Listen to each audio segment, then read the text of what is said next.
ये कहानी है रोमांच और थ्रिलर से भरे उस मैच की जब भारतीय टीम पाकिस्तान के खिलाफ 294 रनों के बड़े टारगेट का पीछा करते हुए पहले तो महज 5 रनों के स्कोर पर सचिन का विकेट खोया और उसके अगले ही ओवर में गांगुली भी बिना खाता खोले ही पवेलियन की राह पकड़ लेते हैं, जिससे पाकिस्तानी खिलाड़ियों का गर्दन घमंड में गिरगिट की तरह अकड़ चुका था और जगह जगह मैदान में पाकिस्तानी झंडे लहराने लगे थे। और उनका ये सारा करतूत दूसरी छोर पर खड़े हमारे बीरू भैया देख रहे थे। अपने जश्न के घमंड में चूर पाकिस्तान ये भूल चुका था कि सहवाग नाम का तूफान अभी भी क्रीज पर था और जब सहवाग ने अपना तूफानी रूप दिखाना शुरू किया तो सहवाग ने पाकिस्तानी गेंदबाजों की ऐसी धज्जियां उड़ा डाली जिसका पूरा हाईलाइट वीडियो हम आपको दिखाने वाले हैं। लेकिन आगे बढ़ने से पहले 2 शब्द सहवाग के लिए जरूर लिखेगा और बीरू भैया के नाम इस वीडियो पे कम से कम 5000 लाइक का टारगेट है, प्लीज उसे जरूर पूरा करिएगा। दोस्तों, जैसा कि आप जानते हैं कि भारत और पाकिस्तान के बीच खेले जाने वाला हर एक मैच अपना एक अलग ही मजा देता है। एक ऐसा ही मैच दोनों टीमों के बीच पाकिस्तान के सियालकोट में खेला जाता है। इस मैच में पाकिस्तान ने भारत को हराने के लिए एक बड़ा षड्यंत्र भी रचा था। इस पिच को कुछ इस तरह से बनाया गया था कि ये पिच पाकिस्तान के तेज गेंदबाजों को सपोर्ट करे, क्योंकि उस समय फास्ट बॉलिंग में पाकिस्तान की टीम भारतीय टीम से काफी आगे थी और उन्हीं तेज गेंदबाजों के दम पर पाकिस्तान भारत को हराने का सपना भी देख रहा था। सियालकोट का मैदान पाकिस्तानी दर्शकों से खचाखच भर चुका था और फिर दोनों टीम के कप्तान टॉस के लिए बीच मैदान पर आते हैं, जहां टॉस में सिक्का पाकिस्तान के पक्ष में गिरता है और पाकिस्तान ने पहले बल्लेबाजी करने का फैसला किया। पाकिस्तान के बल्लेबाज इस सोच के साथ बल्लेबाजी करने के लिए मैदान पर उतरते हैं कि किसी तरह से बोर्ड पर 250 या 250 रन बन जाए,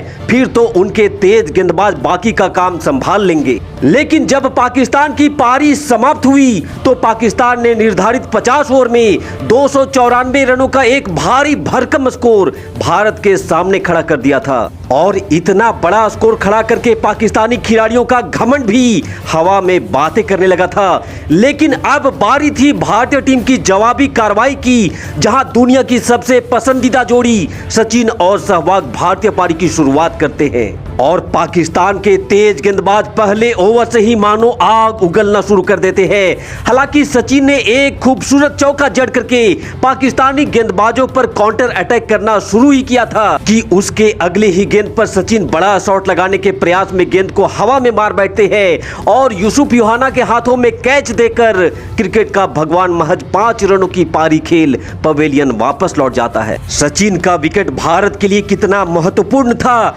इस बात का नजारा पाकिस्तानी समर्थकों और पाकिस्तानी खिलाड़ियों के चेहरे पे साफ दिखाई दे रहा था और भारतीय समर्थक जो सचिन के विकेट के सदमे से अभी निकल भी नहीं पाए थे कि तभी भारतीय कप्तान सौरभ गांगुली भी बिना खाता खोले ही क्लीन बोल्ड हो जाते हैं और महज 7 रनों के स्कोर पर ही भारत ने सचिन और गांगुली का विकेट भी खो दिया था। तब दुनिया के बड़े से बड़े क्रिकेट पंडितों ने यह तय कर दिया था कि गेम ओवर, भारत कम से कम 150 रन से इस मैच को हारने वाली है। लेकिन उसी ओवर की आखिरी गेंद पर सहवाग ने एक बेहतरीन चौका मार करके ये गाना गाया कि अभी जिंदा हूं तो जी लेने दो, थोड़े से हाथ अभी मुझे तो खोल लेने दो। और इसी गाने को गाते गाते सहवाग ने एक बार फिर से हाथ खोलते हुए दूसरा चौका भी जड़ डाला। दूसरी छोर पर सहवाग का साथ दे रहे थे राहुल द्रविड़, जिनका बस एक ही काम था कि सिंगल लेकर स्ट्राइक सहवाग को दे और सहवाग का काम था गेंद को सीमा रेखा के बाहर का रास्ता दिखाना। यहां से सहवाग और द्रविड़ ने भारतीय पारी को संभालते हुए 10 ओवर की समाप्ति तक 55 रन स्कोर बोर्ड पर लगा दिए थे और अब तक सहवाग पाकिस्तानी गेंदबाजों के रग रग से वाकिफ भी हो चुके थे। इसीलिए पारी के 11वें ओवर में सहवाग ने पाकिस्तानी खिलाड़ियों को तूफान का दर्शन करवाते हुए बैक टू बैक 2 चौके जड़े और फिर एक सिंगल लेकर सहवाग ने 44 बॉल पे अपना अर्धशतक भी पूरा कर लिया। वही दूसरी छोर से राहुल द्रविड़ ने भी अब अपने हाथ खोलने शुरू कर दिए थे और अब्दुल रज्जाक पे काउंटर अटैक करते हुए द्रविड़ ने भी बैक टू बैक 2 चौके रज्जाक के खाते में दर्ज कर दिए थे। द्रविड़ और सहवाग की ताबड़तोड़ बल्लेबाजी ने भारतीय समर्थकों के दिल में खुशी की लहर पैदा कर दी थी। वहीं पाकिस्तानी खेमे में धीरे धीरे सन्नाटा छाना भी शुरू हो चुका था। 20 ओवर की समाप्ति तक भारत ने 2 विकेट खोकर 108 रन बना लिए थे और इसी बीच सहवाग ने एक बार फिर से गेंद को हवाई सैर करवाते हुए 6 रनों के लिए बाउंड्री के पार भेज दिया। और फिर तो पाकिस्तान के सियालकोट में सहवाग का ऐसा तूफान आया कि सियालकोट में चौके छक्कों की बरसात होने लगी। लेकिन तभी राहुल द्रविड़, जो टीम इंडिया के लिए रीढ़ की हड्डी बनकर